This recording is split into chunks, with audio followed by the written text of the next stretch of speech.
और शहबाज सरकार बौखलाहट का शिकार, अवाम पर कर दिया कहर का वार। रात के अंधेरे में पेट्रोल की कीमत में इजाफे पर अवाम फट पड़े। कहते हैं दुनिया भर में पेट्रोल की कीमत कम हो रही है और यहाँ पेट्रोल महंगा हो रहा है। चीज़ को एक्सेप्ट ही नहीं करते। मिफ्ता साहब से पूछें तो वो कहते हैं जी बड़े मियाँ साहब ने बढ़ाया है, बड़े मियाँ साहब कहते हैं छोटे मियाँ साहब ने बढ़ाया है। तो इनकी आपस में जो है वो एक दूसरे पे जो है चीज़ें फेंकते रहते हैं। तो ये एटम बम की तरह जो है इन्होंने गरीब आवाम का जीना मुश्किल किया हुआ है, जो लोकल ट्रांसपोर्ट पर लोग सफ़र। और अगर आपको हमारी ये वीडियो पसंद आई है तो लाइक पर क्लिक कीजिए।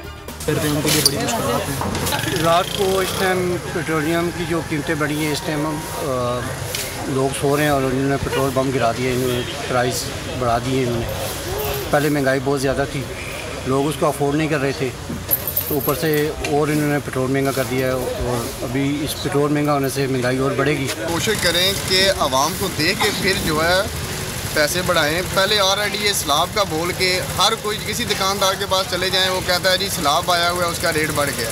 कोई भी चीज़ हो उसके रेट पे कह रहे हैं कि जी बढ़ गया।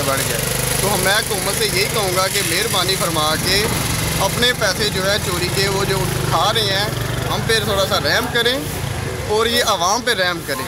मैं हूँ इमरान रियाज खान, अब आप मुझे देख पाएंगे सिर्फ बोल न्यूज़ पर। इमरान रियाज खान साहब जो हैं वो बोल फैमिली का हिस्सा बन गए हैं। बड़े अरसे बाद किसी चैनल ने हौसला किया है, तो मुझे ऐसा लगता था कि हमें बोलने की इजाजत नहीं मिलेगी, लेकिन बोल ने डिसाइड किया कि बोलने की इजाजत वो लेकर देंगे। मुझे बोल की एक चीज बहुत अच्छी लगी कि बोल ने कैटेगोरिकली कहा कि जो करना है करो, हमने अपना कोई बंदा नहीं निकालना।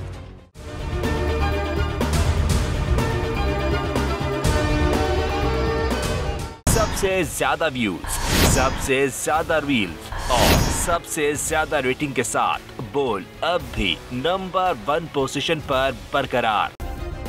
सब्सक्राइब करें और बेल दबाएं ताकि कोई खबर रह न जाए।